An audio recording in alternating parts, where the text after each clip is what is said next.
welcome now, I think, because the room is not completely full, so if you see some spots, you can sit. Or if you prefer, you can stand. It's also nice. It makes more familiar, more homey. Okay?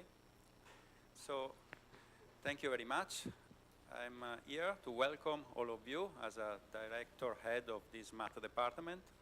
You may wonder why we decided to have this speech from someone doing some astrophysics or something like that. It's not such a strange thing. Mathematics, as all other science nowadays, are interchanging between them.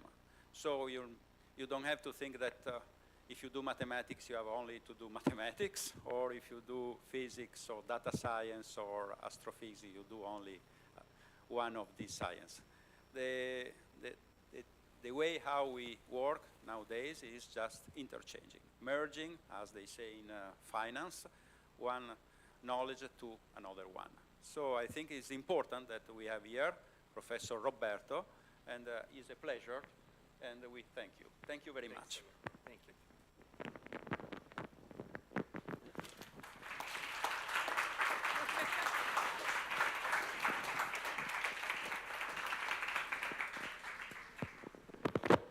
Thank you to the director for the introduction, and welcome everybody. Please have a seat also who did not register, since we have 3 seats. This colloquium will be in English.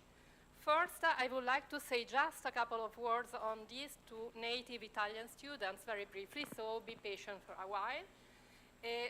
Quindi parlo un attimo alle studentesse e agli studenti italiani. Prima di tutto grazie per essere qui, e forse vi state chiedendo perché un relatore italiano ora vi racconti le sue ricerche qui in Italia in inglese. Vabbè, è chiaro che tutti abbiamo a cuore la nostra lingua. Speriamo che anche gli studenti internazionali che sono appena arrivati per questo anno accademico imparino l'italiano, però insomma un mese è forse un po' presto, per cui speriamo che questa sia un'occasione sia per voi per un esercizio d'ascolto, sia per loro per un'opportunità di esserci. So I switch to English, not an excellent one, but I hope you will understand. The colloquium, first of all, I remark that it is an event organized by the entire department, so mathematics, computer science, and much more. And I begin thanking Antonio Ponno, who invited this distinguished guest. And I also want to express my gratitude to Alessandro Talami and Filippo Nuziale that are streaming this event on YouTube, I guess. Okay. And additionally, I extend my thanks to our administration, because I'm not sure that you grasp these things, but everything that happens here in the department requires their precious intervention. In particular, I would like to thank them for the refreshment that will follow this colloquium. And so please, just after the seminar, after the questions, join us at the ground floor for the refreshment. It will be a light refreshment, but it will be an occasion to meet the speaker. And finally, it's now my pleasure to introduce our speaker, Massimo Roberto. Currently, he serves as the branch manager for the NIRCam at the Space Telescope Science Institute in Baltimore. He is a leading figure in the development of the James Webb Space Telescope's primary instruments. As an Aura Observatory and Johns Hopkins University research scientist, Roberto excels in designing and operating advanced astronomical instruments. Notably, he played a key role in the Hubble Space Telescope, WFC3? With C3. Okay, thank you. Sorry for... and he proposed a space mission for the European Space Agency, which evolved then into the NISP instrument of the Euclid mission. Leading projects like Scorpio for Gemini, south and famous for source in Chile, Roberto has a global reputation for building telescope instruments. His research focuses on star formation, particularly on the Orion Nebula, and he contributed significantly to our understanding of that. Before joining ORA, Roberto held positions at the European Space Agency, at the Max Planck Institute for Astronomy, and at the Osservatorio Astrofisico di Torino, the city where he earned his summa cum laude degree in physics and then a PhD in astronomy. Today, he is going to challenge us with data analysis from the most powerful space telescopes in pursuit of the last photon. So, thank you very much for being here. Thank you.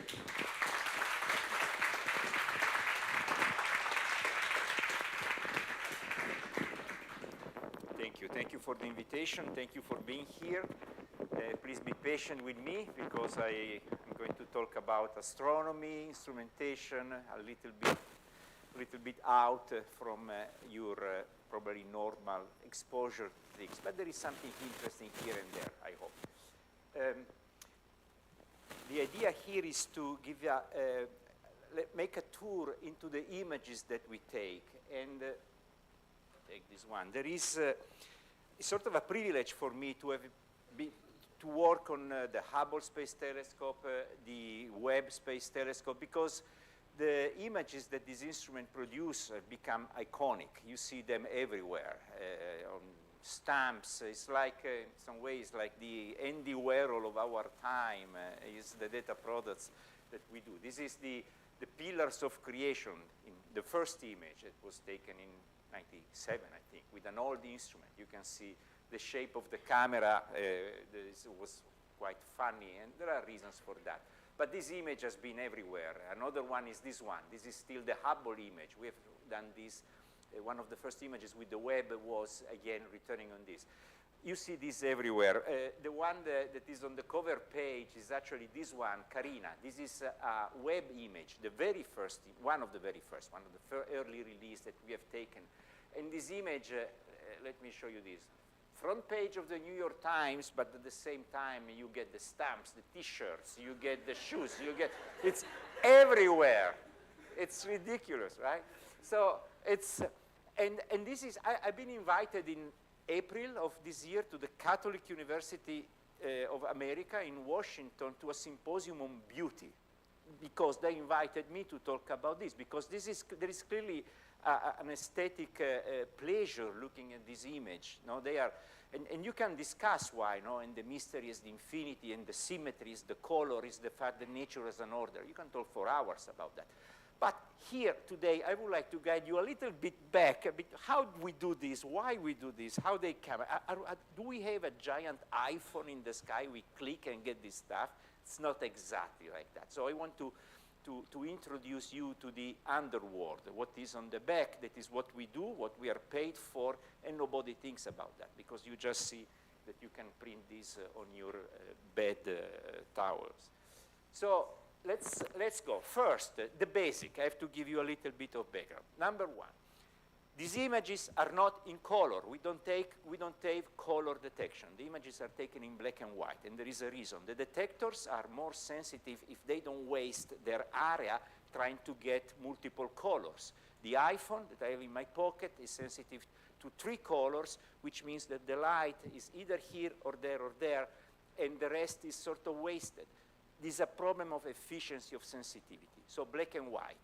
How do we do the colors? Where, when you take an image, this is a 3.35 micron image, it's in black and white, you tell to your computer scientist or your artist, actually, that you work with, they will get 3 images. This is the shortest wavelength, the blue one. This is crazy infrared, but it's the short wavelength, 335. They can paint it in blue, and this is how they render. Then you move the wavelengths, you put another piece of glass, you take another image, it's a 444 micron, this is the green. Then you take a 47 micron, you're moving farther and farther in the red, in the infrared. This is the red. You combine them, and this is the result. So first, they come from black and white images. This is no, absolutely. Thank you. This is totally. If you swap the colors, you change completely the color scale. To accept, when we were in the room, I had the privilege, being the lead of the instrument, to be in the room, and the graphic, the artist presented us with several versions. And we said, yeah, we call this cosmic cliff, I don't remember. Even the name was, made up. What people will see. But clearly, we don't take the images to make this stuff. These are byproduct of the black and white images, which are the science images. And this is where things really start. So this image, these black and white images, just for your information, are there, are free, and you are, if any interest, you can log in, collect them, pull them out. It's this one. The image is two-dimensional. On the website is 944 megabyte, is a big one. It's one of the black and white. You can get 1, 2, 3 color, and if you like to mess up with your computer or whatever, zoom in and out, you can download the images. These are the final products which are made public. Everything is made public in the final format immediately or at the latest after 1 year. It takes 1 year. Why? Because the proposer, the guy who got the time to observe with the telescope, needs 1 year to publish the results. Otherwise, they get the data, you take them, you write the paper. It's not fair.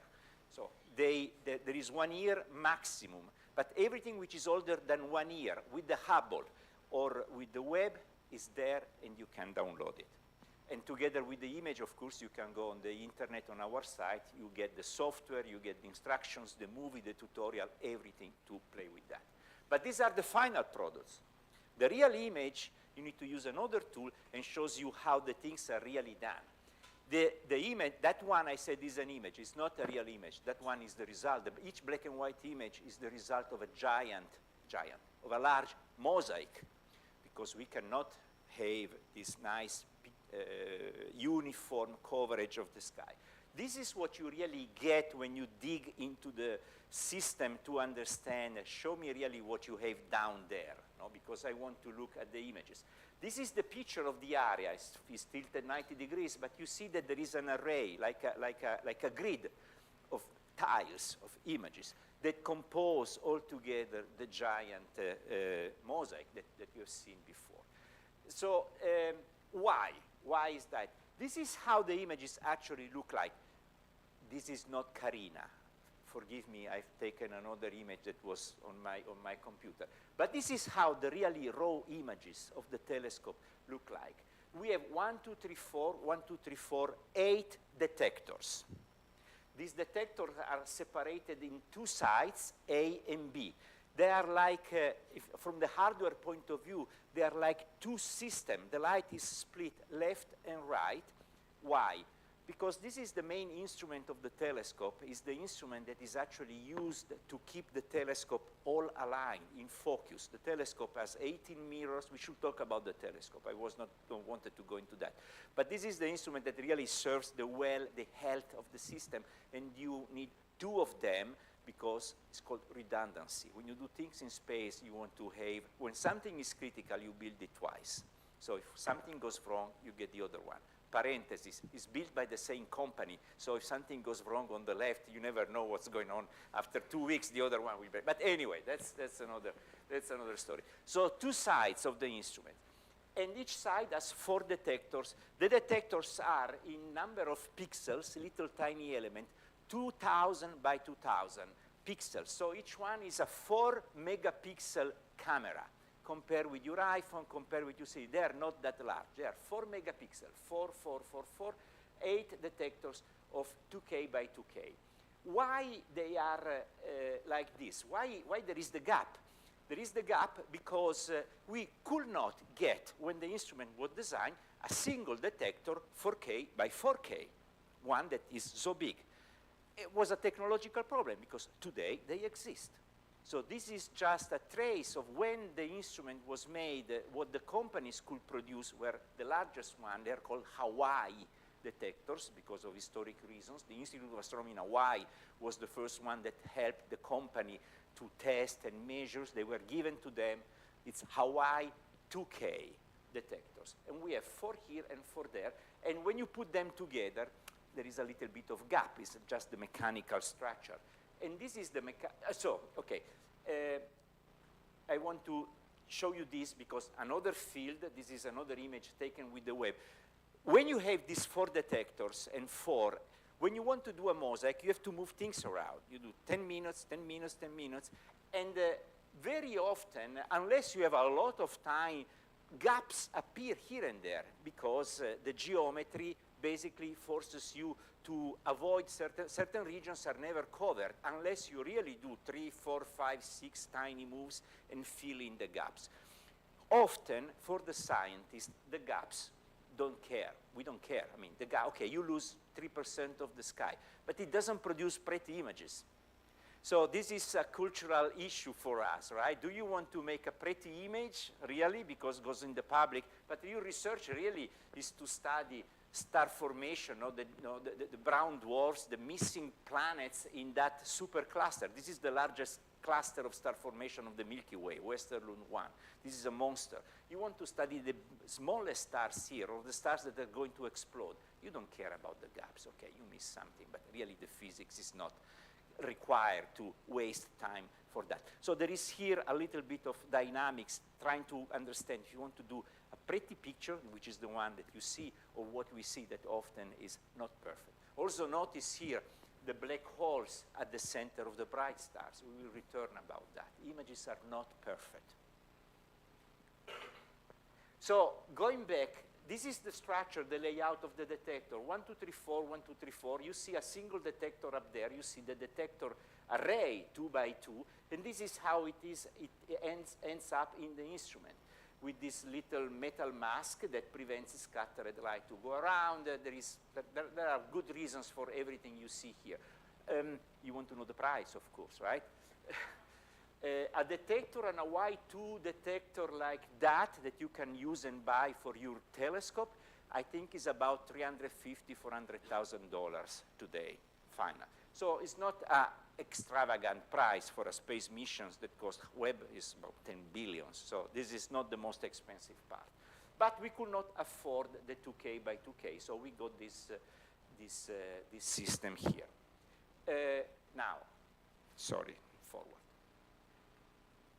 What is a detector? How they are made? This is an interesting part. You will never see this in a mathematics study because this is engineering, but let's spend 10 minutes. So the detectors are strange beasts. We need to detect photons, particles of light. And the way you detect a photon is you eat the photon, you eat the energy of the photon, and you give it to an electron. This is a converter photon to electron. It's the photoelectric effect that Einstein got the Nobel Prize for this, actually, not for the relativity. It's photoelectric effect. So where this happens in certain type of metals, of materials. In this case, the material is a crazy alloy, mercury, cadmium, tellurium, together. They make a material which has a strange structure inside. The atoms are quiet or mixed together, and the electrons are sitting there. Everything is nicely neutral, but it takes a little bit of energy to take an electron, a random electron from this material, and pull out from the atom in the conduction band, as we call it, and the electron is, for a little time, free. He likes to go back because he leaves a hole and he wants to neutralize again. But the electron stays there. What happens? If there is any wind, which is electric field for a charged particle, the electron moves. So you need to create an electric field in the material which wipes out the electron, and you see, oh, an electron got, oh, another one, oh, another one. So how do you make these electrons to go free? 2 ways. Well, you have to give them energy because they need to eat, to gain energy. And this is done by photons. And the photon, if you do the silicon, the cell phone, can do that. This is how our iPhone takes the picture. But in silicon, the band gap, the energy that you need to push this electron up is about 1 electron volt. It's an easy number to remember. I can remember 1, or more. With more, you push it up. But the infrared photons are less than that. It's longer wavelength, 2, 3, 5, 20 micron. You need the metal with smaller band gap. And this is why we use these alloys here. It's a problem of metallurgy, actually, building this material. So there is the material. The band gap is small enough. The electron makes the jump. How do you reveal? How do you create this electric field? You create electric field by injecting at the two extremes of material, the two extremes, a little bit of crazy things. Boron, arsenic, and these materials have their own tendency to donate or take electrons in some way. With these two materials and with a right electric field at the beginning, you manage to create inside your mercury cadmium telluride a region with a strong electric field. So this is how we do that. This is important. At the beginning, you sort of bias. This is the term that we use. You create an electric field, and then what happens? The photons arrive, and the electric field decreases, decreases, decreases, goes back to normal. And in this process, counting how much has lost, you measure how much light is arrived. So there is a photoelectric effect in solid state. This is the upper state. Then you need to take out these charges, these signals, these voltages that have the discharge. And you need a circuit, which is a boring multi-million transistors integrated circuit. This is in silicon. This is the easy part. How do you bond the two, the crazy material with the basic silicon with all the wires that take out the material? You use little tiny balls of indium, which is the soldering of the two things. So it's what is called a composite detector. It's a hybrid silicon, which you will use alone in the visible, the strange material on top, and the indium. And with these machines, this is why it costs so much at the end, because a CCD for your iPhone is 2 euros. This costs a lot, and this is how they are built. So go to how the signals are generated. At the beginning, you go to 1 pixel, and you say, OK, voltage. You create your space with the electric field. This is the initial reset. And then you wait, because the photons will discharge, and you will see the change in output current. Of course, you don't wait doing nothing.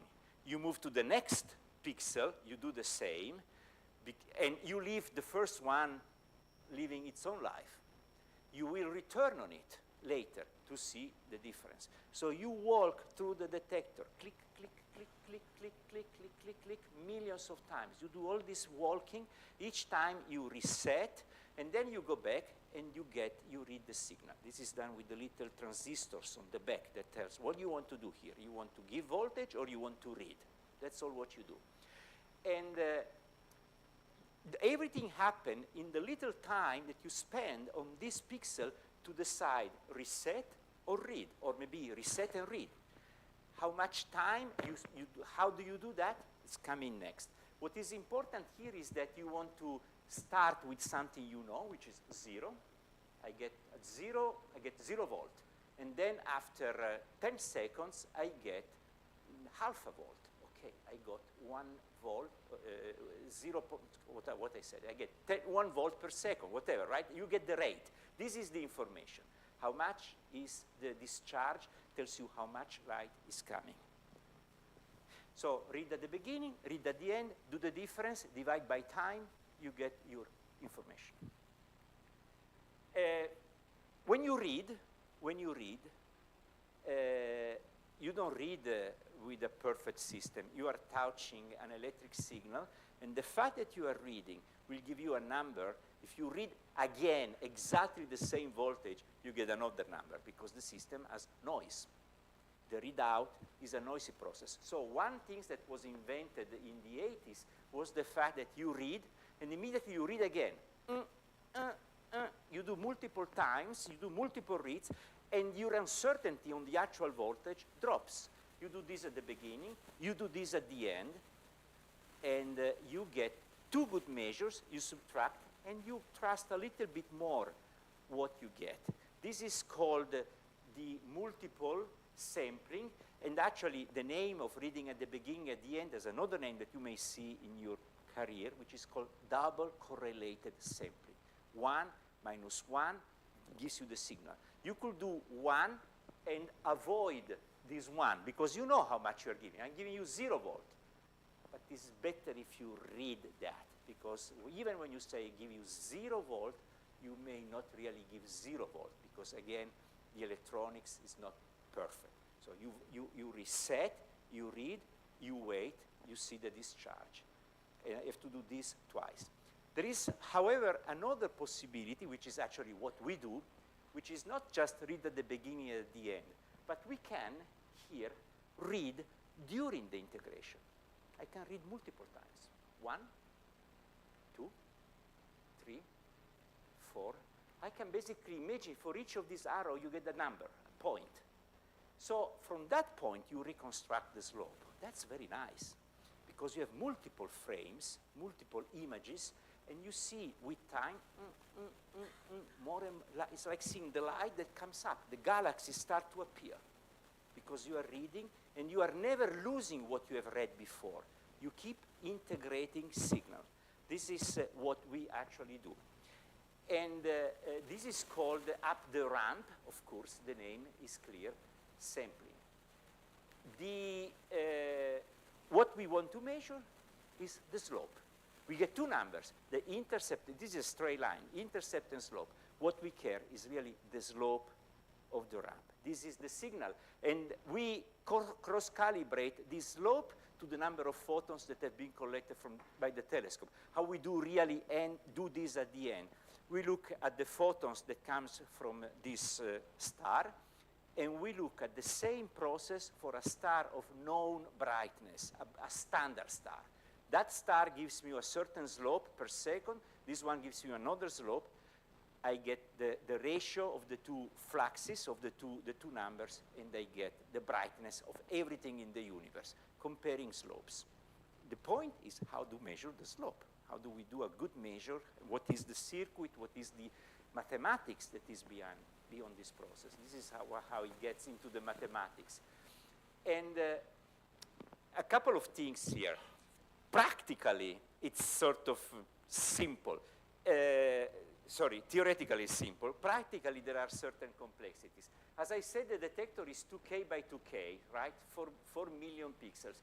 We can read these 4 million pixels on 4 output lines. There are like one channel for the first 512, 512, 512. So we have 4 output lines in parallel. We read 1 million pixel per channel. So it's 1 million the number that we need to take out. But this 1 million pixel, I need to go through the entire array to the last one before coming back. How long it takes? So normally we spend on 1 pixel to do whatever we want 10 microseconds. When you spend 10 microseconds and you have to walk across 1 million pixels, 10 microseconds, 1, 1. 1, 2, 10 microseconds, 1, 3, 1, 4, 1, 5. All these pixels, 10 microseconds each. To do 1 million, it takes 10 seconds. The readout time to get an image is minimum 10 seconds for us. So in 10 seconds, we get the entire information out. So when you do 10 seconds and you start counting how many pixels, the numbers start to be scary. Because you have, for one array, 2 by 2, 4 million pixels. They are read out at 16-bit each. You want a number out for each pixel. No, this difference in voltage, you read at the beginning, you read at the end. Each time you take a number which is in 16-bit, 2 byte, between 0 and 65K means. So the image, 2 byte per pixel, an image, a single detector is 8 megabyte. And we have 10 detectors which give us 80 megabyte every 10 seconds. We create 80 megabytes per 10 seconds. And this means that per seconds we create 8 megabytes per second. This is the creation rate of the image. Now, no problem, 8 megabytes per second, but you have to push this 8 megabytes per second down. The satellite is 1.5 million kilometers away, and you need to push down this stream of data from 1.5 million kilometers away. That's not that trivial. It's a lot of data, and is actually much more than what is 8 times larger than what we can do. So we take a monster amount of data that we cannot ship to the ground. That's a problem. We need to find ways to send down to the ground this image every 10 seconds that we take from 1.5 million kilometers away. So how do we do that? First, we need time to talk to the satellite. And what happens is that for web, the deep space network, which are 3 antennas that are placed, one in California, one in Madrid, and in Spain, basically allow to a full coverage of the sky. There is always one that is pointing at that place in the sky. These 3 antennas are dedicated overall 8 hours per day, which is a lot. We have 2 contacts of 4 hours per day. So like a third of the deep space network is now assigned to web. Still is not enough, because you take the data and you have to wait basically 12 hours before you get to the next contact, right? The average is about 12 hours. How many data can you store on board? Can you save on board data for 12 hours? No, we can save for 2 hours. So even when we have all the contact and the speed, there is still a problem with the storage of memory on board and with the rate to send the data down. It's a monster machine to create too much data, and we had to face this issue. So what we do? Well, we need to find tricks. We may throw away data. We may compress. We may co-add data, which is actually what happens. The idea is that 1, 2, 3, 4 frames, 10, 20, 30, 40 seconds, can be co-added. You can co-add 8 frames. You can co-add 2. You can not co-add. We can do 1, 2, 4, 8. There is a technical reason for that. So co-adding frames, we create a group. And you do a group. That's your number. You send only 1 average instead of 4 frames. So it's like 40 seconds is now your base time, or 80 seconds. Then you can even throw away stuff, because the signal is going. Maybe you don't care reading every, keep sampling at the maximum density. You can skip. And then you read again, and then you skip. This can be done in all possible ways, and is one of the issues that people ask us, how do I do? What is the strategy here? Tell me something. So we created a set of 9 possible menus to do this operation, and each one has its own name. The rapid one is the bad one. Every 10 seconds you send down. Well, yes, you can do that, but only for 10, a series of 10. Then you need to stop. We cannot take all the data like that. But you can co-add, you can take 1 and skip 1. You can take 2, 2, 2. That helps. You can take 2, skip 3. There are several, each one has its own reason, its own study, its own metric to understand why it is better. But this is something that the astronomers ask continuously. How do I do? What is the best strategy here to do things? And the best strategy can actually be calculated using basic information. Is what we call the signal-to-noise equation. We want to maximize the quality of the data. And the signal-to-noise is really a signal-divided noise. The signal is easy to calculate because it's how much light, phi, the photon flux. The more photons, the better, the higher is the signal, which is why you build a large telescopes. T is the exposure time, which is why we stay hours instead of a few seconds on a faint target. And eta is the last term, which is like the efficiency, like something that puts the number well together, how many photons actually become real electrons. And below you have the noise terms, which is the noise on the photon flux, the noise on the dark current. The dark current The detector, it's true that a photon makes the electron jump up and down and you can be revealed, but the temperature does the same. So for this reason, we cool everything down. These detectors are at 37 Kelvin, 240 degrees, 230 degrees below zero. So we need to cool down to eliminate the term of dark current. So only the light can be revealed. And then there is the noise, as I was mentioning, that when you read, you always poison a little bit your real information. You don't see only the electrons generated, you see electrons that you have randomly added or subtracted each time. So these noise terms are added in quadrature. This is an interesting one.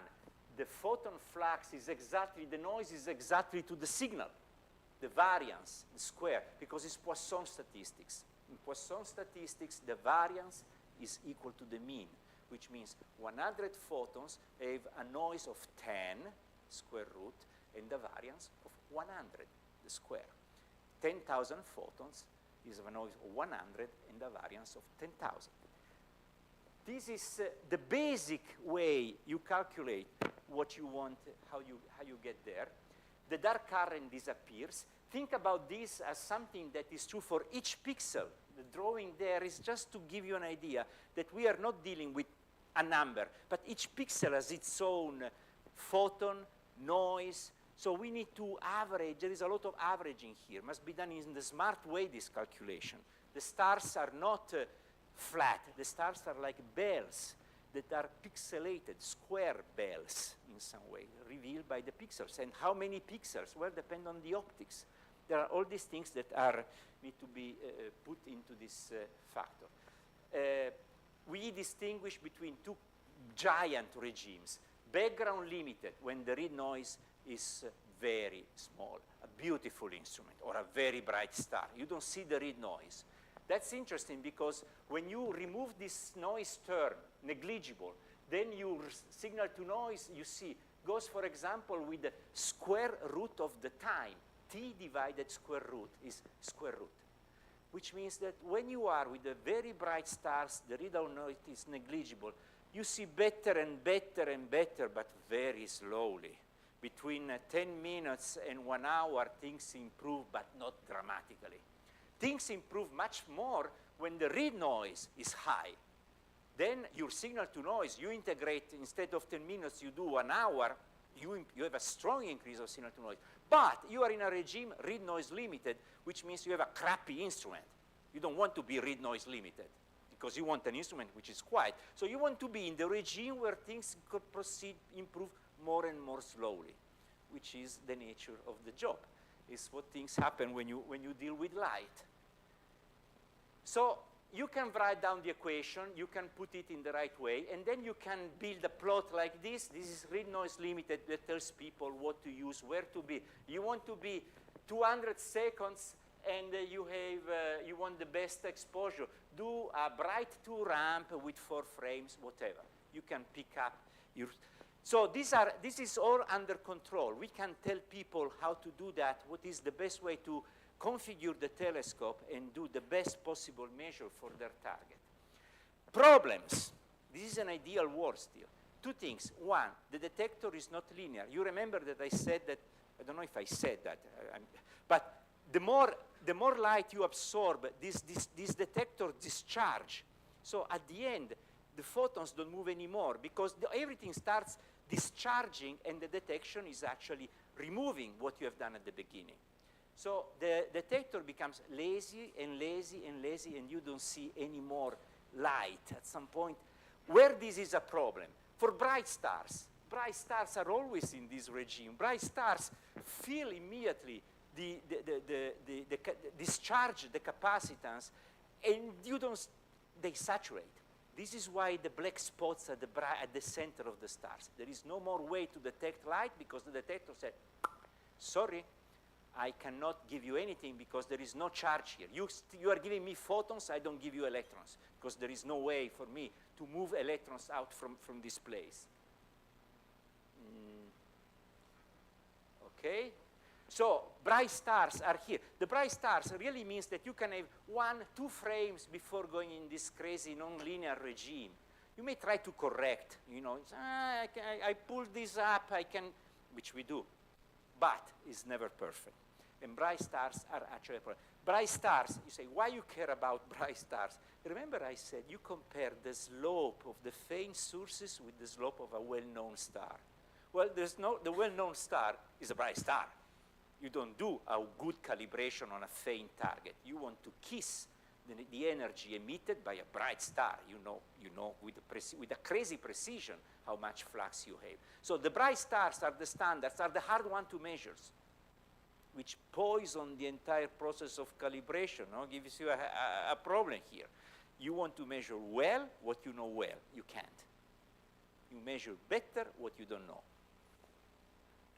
The second problem is the cosmic rays, because the sky has light, but there are particles coming from the sun, coming from the Milky Way, and these detectors are beautiful cosmic rays detectors.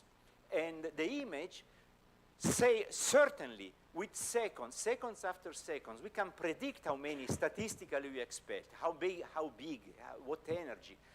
You see cosmic rays. These are cosmic rays detectors. And at some point, we need to account for them. The typical way to account for them is there is nothing to do. Which means the only thing you can hope, since it's random, that if you take another identical image, you don't get a cosmic ray exactly again on that point. Unless you spend too much time and you feel it, we have a limit of 1,000 seconds. If you stay shorter than 1,000 seconds, the number is not that crazy, and the binomial distribution tells you that the probability of getting two cosmic rays in the same pixel is so low that you can ignore them. You can clean them. Cosmic rays plus cosmic rays, here yes, here not, I take the measure where there is not. And if I do 3, even better. Now, you don't want to spend too much time, because then you are just doing science for removing the cosmic ray. So again, it's a regime where you need to understand what you want to do and compromise and figure out the best way. Just a cartoon to show you how cosmic ray looks like. This is in the physics of the detector. I calculated all this stuff. I can talk for hours. In this crazy mercury cadmium telluride, how particles of different energy lose their energy. It's sort of interesting. It's really nuclear physics at some point. But you build a library that we use for years to simulate, to create fake images that help us to understand how to deal with this.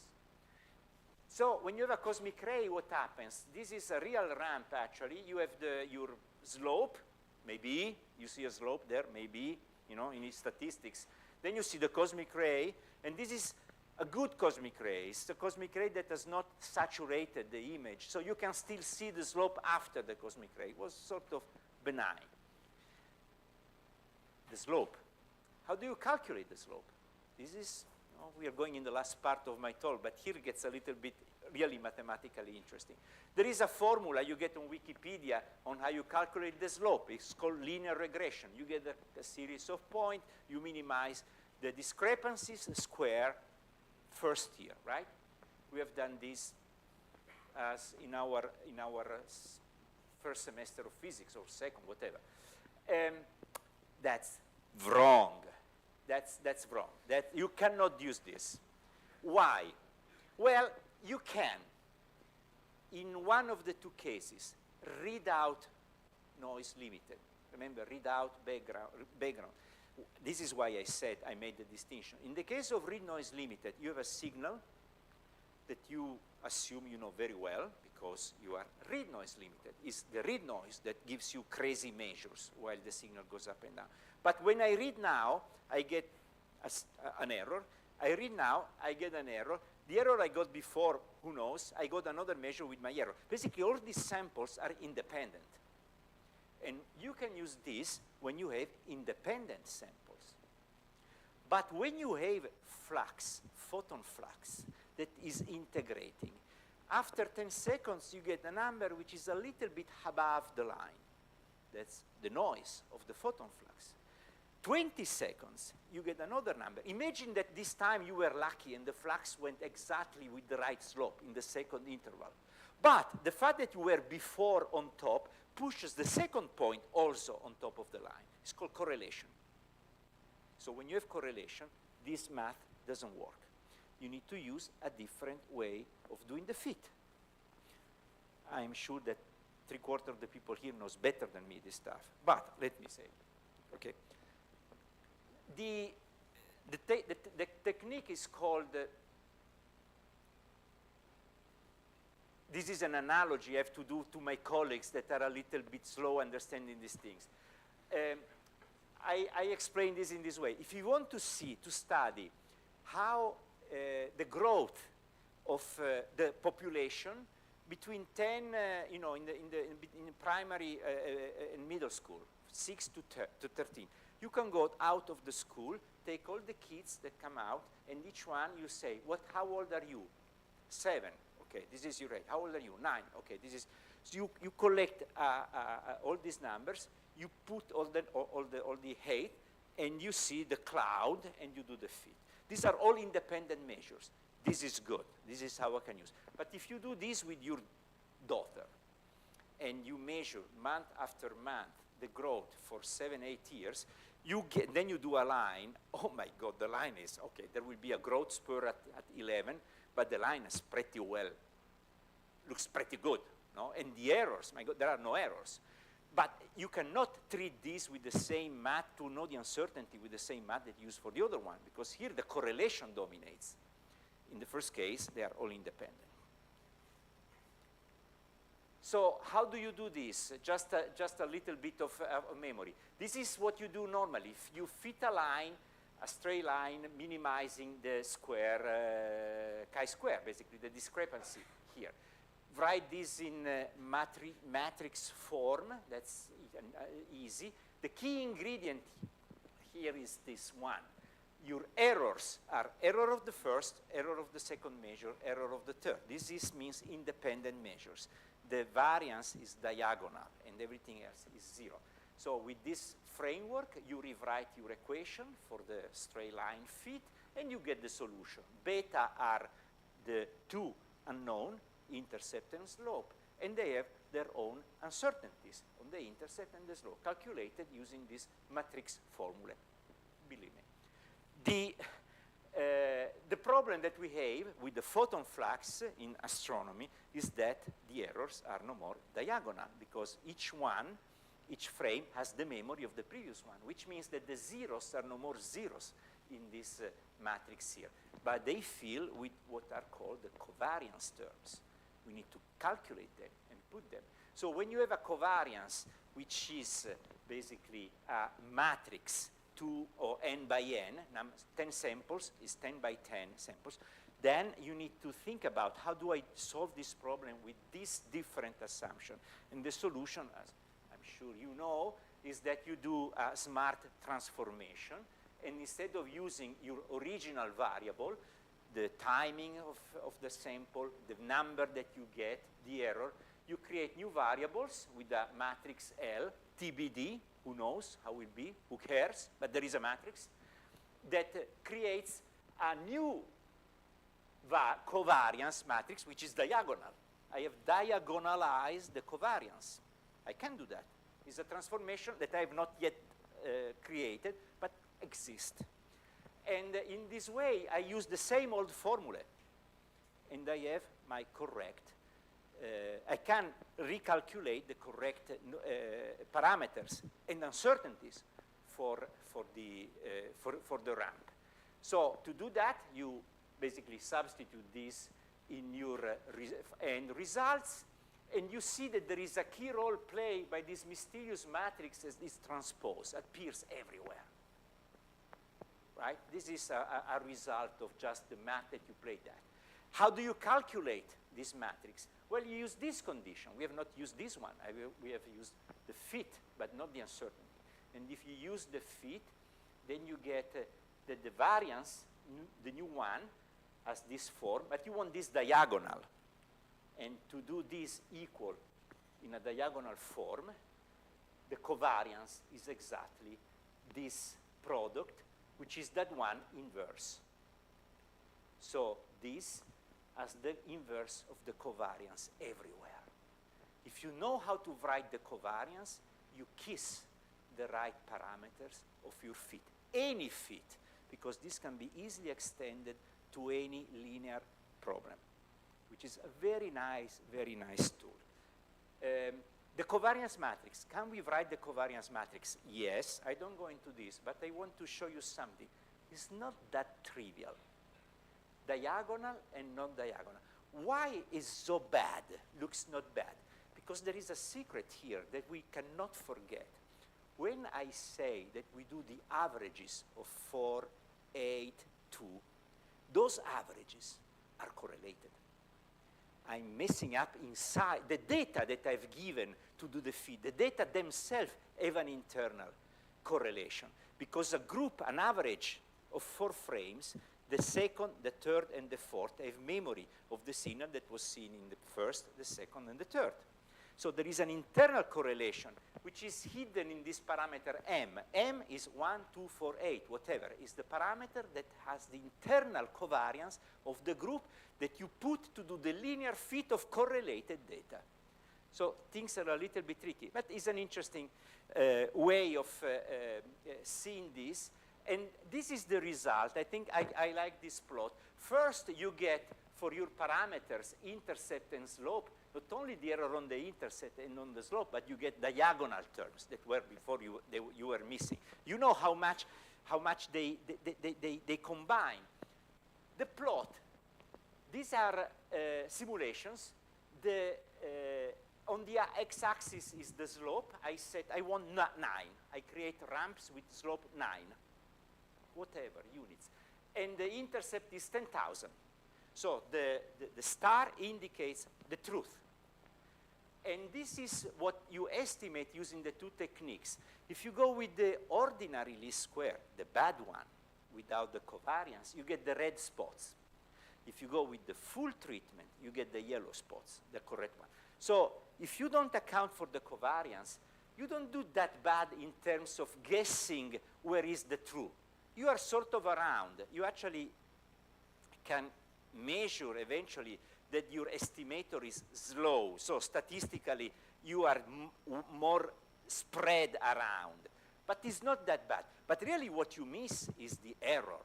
If you use the ordinary least square, you get very small circles. You are completely missing the fact that you are not correctly estimating the uncertainty of your slope and intercept. When you use the real good fitter, the error becomes an ellipse. It's no more round because you have the diagonal terms that give you an angle. And this ellipse normally nicely matches where is the truth. You can much more reliably understand what is uncertainty. Now, why we care about the uncertainty when we care about the slope? There is a reason why we care about the uncertainty and why this is important. Because, as I said at the beginning, these images are produced mosaicing.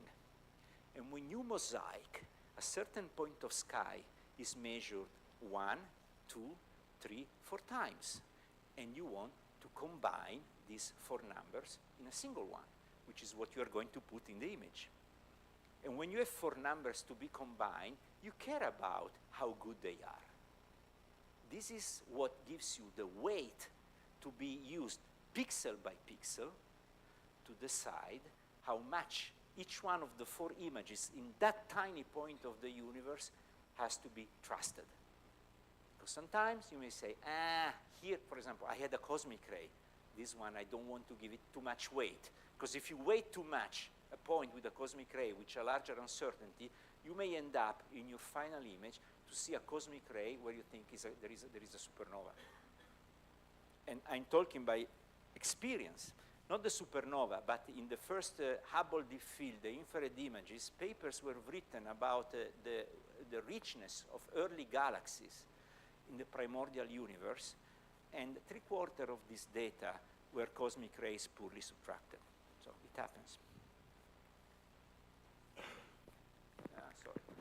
Okay, so this is one. And as I said, this is a very powerful method. You can extend this. For example, you can put into this framework of the generalized least square the nonlinearity. Extend your fundamental equation, adding extra terms. Or you can extend to cosmic rays. Cosmic rays is the last thing I want to say, because this is also interesting. For me, it was interesting to learn this stuff, because I never really messed up with too much of this stuff. But at the end, I had to use it. Cosmic rays are interesting because sometimes you clearly see a cosmic ray, 1, 2, 3, ooh, big jump, cosmic ray. The computer very easily finds this stuff. You do first differences and you see that there is a spike and tells you cosmic ray here, measure, good. But there are cases where these cosmic rays are not that bright. They don't scream, I'm here. They say, maybe not. So what you do? Well, I have the tool to do a fit with the cosmic ray, without the cosmic ray. I just play with these equations. I have two solutions. Yes, no. But there is a cosmic ray or there is not. Which assumption? If you say, oh, with the cosmic ray in the ramp, I get a better fit, you will get always a better fit because you have three parameters, slope, intercept slope, and discrepancy. And with three parameters, you will always get a better fit with two. There is no way because it's the way you improve your quality playing with extra free parameters. This is bad. It's what was discussed already in the Middle Ages by Occam. Can you make your ideas, more and more complicated to incorporate in your framework strange things? Maybe not. Simpler explanations are always preferable. Maybe there is no cosmic rays. It's a statistical fluke. How do we decide? Is there or is not there? So in this case, last point, I will just go quick because it's time. The trick is to use the bias theorem. You may know that better than me, but I found fascinating the fact that within the bias theorem, that is what we use to calculate the parameters, the intercept, the slope, the strength of the cosmic ray. There is a subsection, a chapter in the book that explains how you select the models. And I just want to go briefly into that. This is the vanilla version. This is the one. The bias theorem basically tells you that if you have an idea about a model, this is my model, H, you have prior information. What is prior information for cosmic rays? Well, physicists tell you cosmic rays come so many per hour, on so much square centimeters. They have a spectrum. You expect small ones, big ones, but not enough big ones, more and small. Maybe it changes the solar cycle, the spectrum changes. You have information about you don't go blind. You have an idea. That is something that you may take into account. It's called T. Once you have this baseline information, then you measure your points of the curve, the data, and you want to estimate your parameters, intercept, slope, intensity of the cosmic rays. You may also try to estimate when the cosmic rays arise, but let's assume you have strong candidates and you know that's T doesn't count. I want to measure just really cosmic ray, slope, intercept, and intensity. Or maybe there is no cosmic ray. Yes, no. This is the not. I have only two parameters. Do I use three parameters or two? Is the intensity of the cosmic ray there, or there is no cosmic ray and I can draw a straight line and more or less goes through. So the critical point is that this part here, this one, if you throw all possible, if you do your analysis at the end, this must be integral to 1. And to make this integral is a probability. To make this integral to 1, this is a normalization factor that is always neglected. It's called evidence, and you throw it away by default. It results from the integral of the upper part, right? Must do this equal to 1. But if you do the second version of the bias theorem, and instead of wondering about the theta, A, B, slope, intercept, and cosmic ray, if you do the other version where you care about the model, H, is or not, what is the probability of having cosmic ray or not, then this evidence plays a dominant role, appears up. And then you need to think about that, because if you do cosmic rays or not, is the model with the model, this is bias for the model. If you do the one that ratio this one, then the evidence appears up and down, multiplied by a sympathy factor. If you like one or the other, that is not really relevant. You may ignore this, but this one is important. This is the ratio of the evidences. The evidence is the integral, and this integral can be trivially solved, not exactly, but trivially solved, just taking, since the distribution is highly peaked for these probabilities, taking the peaks by the sigmas, by the volume. And this is really how good is the fit. This will always give a value to the three parameters. This will always punish the three parameters. This is the Occam factor. This is the factor that tells you, I don't like 3. So it's the product of the two that pushes the probability of one model or the other up and down. And this one has all the information on the prior, what do you know about cosmic rays, and how do you know and how the data look like. And if you solve this, forget, but these 3 parts can be calculated. Knowing the spectrum of the cosmic rays in particular, what physicists tell you. And if you do this, you take a ramp like this, where the fitter will tell you, smells like a cosmic rays, you will see that your quality of the fit is much better with 3. But the statistics of the cosmic ray says, no, there is no cosmic ray here. Which makes the machine a formidable detector of cosmic rays to know how many, what's their energy, and if you have multiple pixels, you can really calculate the total energy released by a cosmic rays. You can even measure, try to measure the angle by how long is the trace. It's all a byproduct of an instrument that is designed to do something completely different. But with the right analysis, you get out this information. Conclusion. I have spoken about the NIRCam instrument that has a pipeline to go from the ramps, the frames, to the slope. And I have mentioned only 1, 2, 3 steps. The other instruments do the same to arrive to calculate a clean idea of the signal for each image. Once you have done this, you need to calibrate this image, these slopes, compared to what you expect from the bright stars, which is another problem. And once you have done this calibration, you have to put the images together to get the mosaic in physical units, which is the 3. The imager, the telescope has spectrographs, which are more complicated.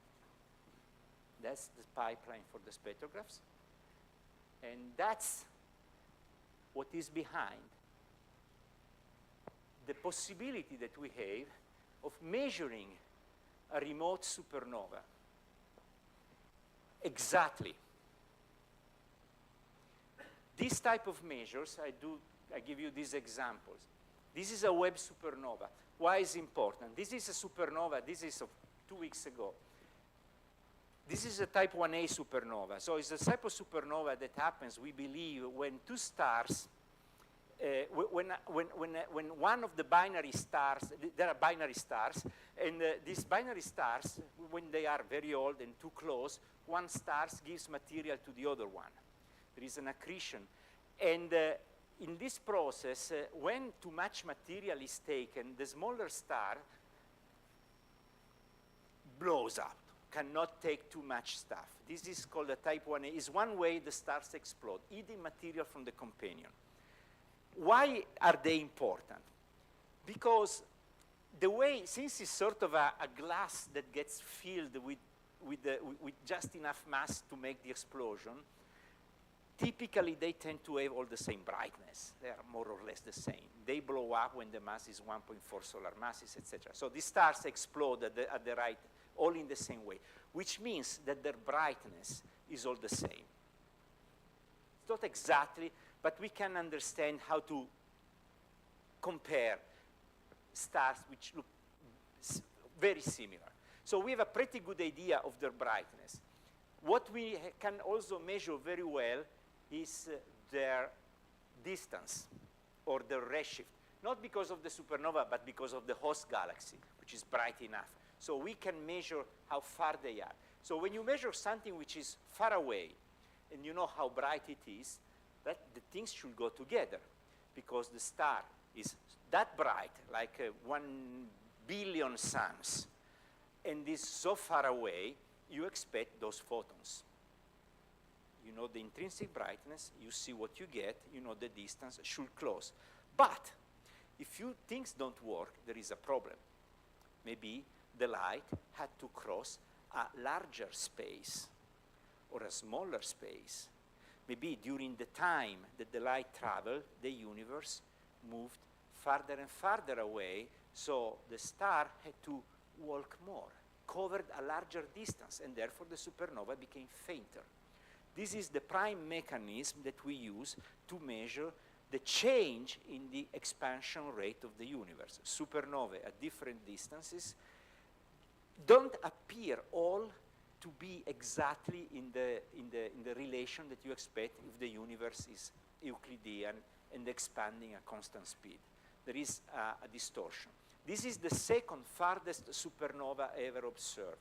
The first farthest supernova, the farthest one, was the one that confirmed the existence of the dark energy. Today, there is a problem with the rate of expansion of the universe again. In the sense, it's expanding, but we don't understand exactly how much. In the sense, there are discrepant measures of this.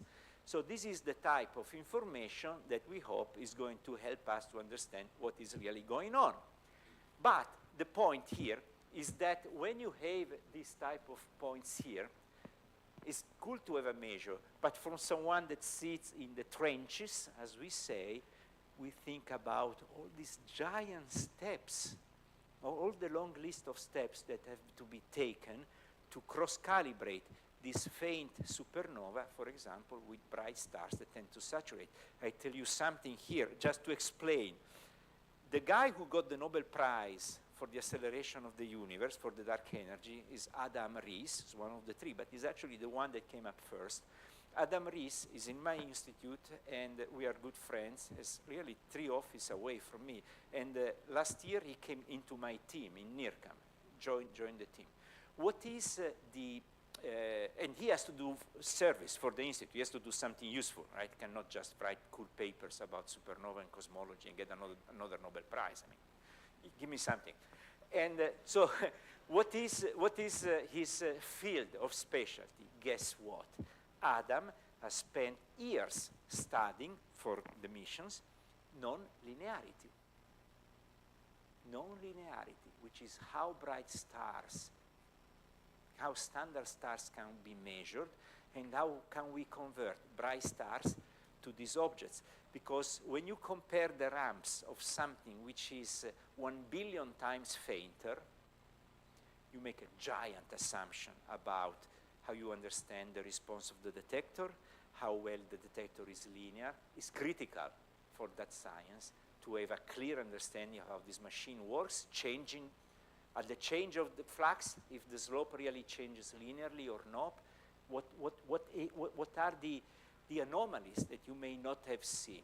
Now, the acceleration of the universe now rests on wider evidence. It's not just the supernova. But the supernova has been the first. It's a pretty strong one. And behind that, there is this type of work. What we do on a supernova, it's propagated to almost everything, right? It's a continuous effort when you build this machine to really capture the last photons, because these galaxies, primordial galaxies, or ultra-faint stars, or exoplanets, they, by design, are always at the limit of sensitivity, at the faintest possible signal to noise. And each time you go, you look at a pretty image, but there is beyond all these analysis that has to be done at the state of the art. And trust me, it's never really finished. We keep updating and upgrading the algorithms and the tools to get the best information. And this is the last image. This is a survey I'm part of, but really here we are trying to study the youngest protostars in these regions. It's fascinating stuff. And every day we discuss about, are you sure? No? Can you, the data that we see here are black and white, and very often you need to go back to the archive, restart, because each one of these steps has tiny parameters that can be adjusted.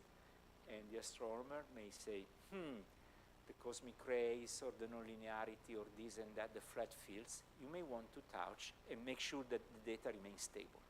It's an art that requires mathematical skills, quite a lot, computational skills, because it's all written. Most of the institute, we are 1,000, there are about 150 astronomers, administrator, but there will be 700 mathematicians and software engineers, because this is where the billions go to maintain these machines. And I will close here and take questions, if any.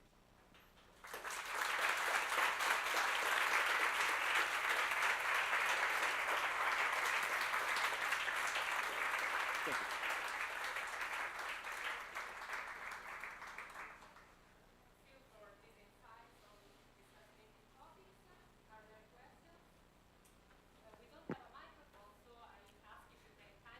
Yeah, if there is a question, I repeat, of course. Please ask very aloud. Okay, so we shout. Yes, yes, thank you. One is related to the first part of the presentation where you told us that you need 10 seconds to read out your data from a single sensor. I was wondering whether there's some rolling shutter issue. I mean, like if the spacecraft moves while it's expanding to keep the image really disappearing. So keep the time to account for the Absolutely, absolutely. Let me answer to this so we go. So the question is about what happens in these 10 seconds or 100 seconds, basically how the telescope tracks, and we are sure that we keep this exquisite optical quality, because it's amazing, the precision. The telescope, we call it jitter, the oscillations, which is of the order of a few milliseconds, 2-3 milliseconds. And the pixel size, the finest pixel size, which is actually this one of the camera, is 32 milliseconds. So we go about 1/10 of a pixel for our more precise instrument of jitter. How we maintain that? Well, the camera is not the only instrument on board. There are other instruments, and there is in particular a dedicated camera we call the fine guide sensor. There are 2 detectors, and their only task is when you point to a new region of the sky, you go there, and the detector automatically takes the stellar images in the looks at the stars in the field and picks up the good one and says, okay, this is my star, I want to keep this star exactly centered on this pixel. And if there is any movement, sends a command to the telescope, which has reaction wheels as a ways to compensate, and the telescope immediately moves and compensates. So there are these very delicate systems that do this. It's a complicated thing, also because stars maybe are often binaries, gets confused. Or stars may be galaxies, is extended. So there are ways, the acquisition may fail, so it gets another star. There is a system, a pipeline also into that instrument to make sure that we can control the pointing and the tracking and keep things stable so we get this quality. Otherwise, it's a disaster. Now, this machine, the detectors, I have to say, the Y2, I didn't say everything. The Y2 have a little extra letters here. They're called RG. Forget about the R. The G. G means guide, which means that you can, within our detector, say, oh, this is the image. This star here, I love it. So for this star, I go here. No, imagine this is a single frame. This is a mosaic. But if this is a single frame, you scan, scan, scan, scan. But you can say, here, I have another circuit that keeps looking at that little area while I'm scanning. Because this little area, I do the guiding. The G is a detector which has the scan capability, but also the guiding, which means that the 3 transistors of the little circuit I showed, in our case, are 7. Because we have DSA that we have not used. It's not implemented. But the detector, if you put the $350,000 and you get the detector and you go in the lab, astronomers will love you, and you can also do an instrument which has the guider included in your imager. So that part has, in some ways, a redundancy. We could activate that, but we have a specific instrument that does only that, so we are fine. Because each time you do these things, you're never sure about the quality of the real data, right? Second question.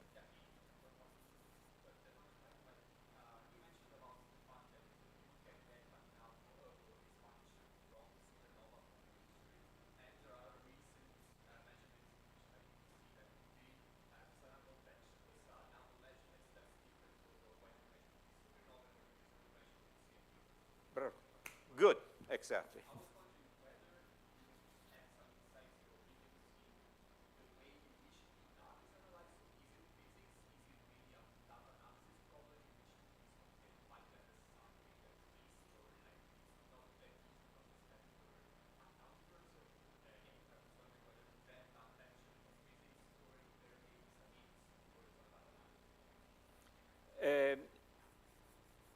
It's hard to answer. I know that there is a recent measure that seems to mitigate the discrepancy. So there is more work to be done to get better supernovae and do better. I'm not sure it's data analysis. It could be really just the fact that we don't understand exactly other properties of the supernovae, the interstellar reddening, for example. There are issues, a number of steps that you have to apply from the data to really estimate the brightness. Supernovae, as I said, are not all the same.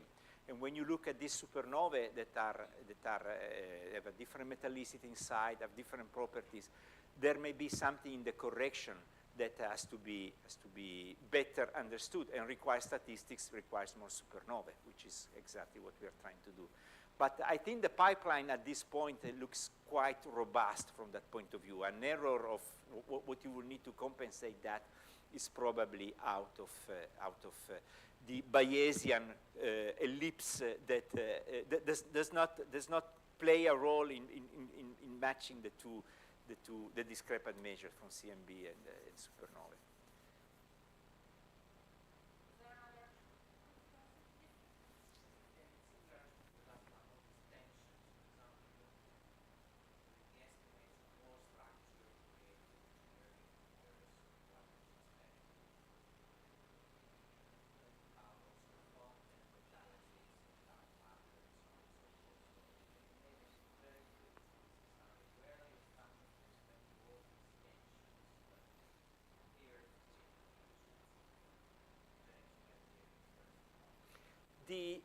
So if I understand what are the tensions that emerged after Webb, right?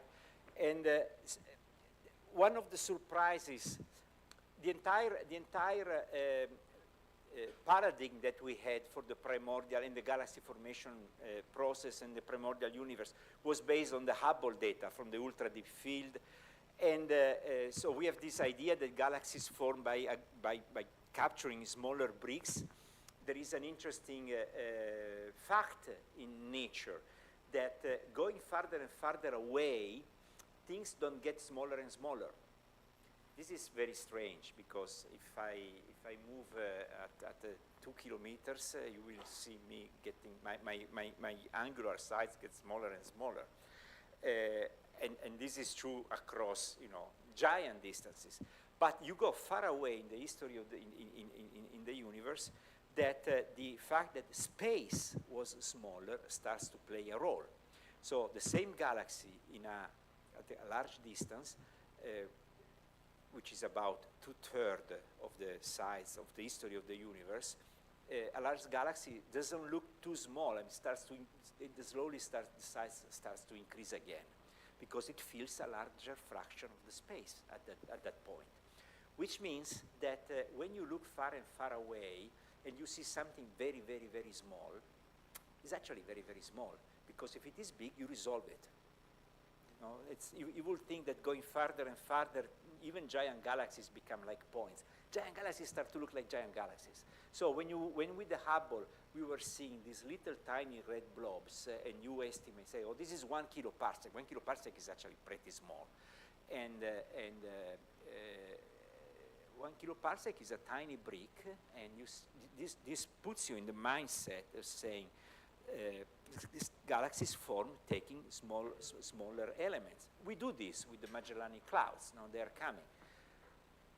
The surprise came with the with Webb, which has a larger field of view that very quickly can go very deep. With Hubble, it took forever, 400 hours. With Webb, it took a few hours, and you get better data.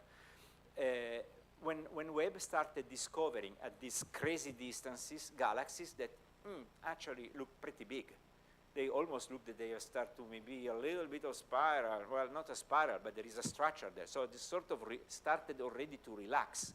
And they come 1 billion years after the Big Bang. So this, in some way, changes your view, changes your paradigm, because it means that galaxies started having a good, a much faster evolution, early evolution in the early days. If they appear well formed and large, it's different from what we were thinking. Now there are still very few. There are more to be taken. Understand.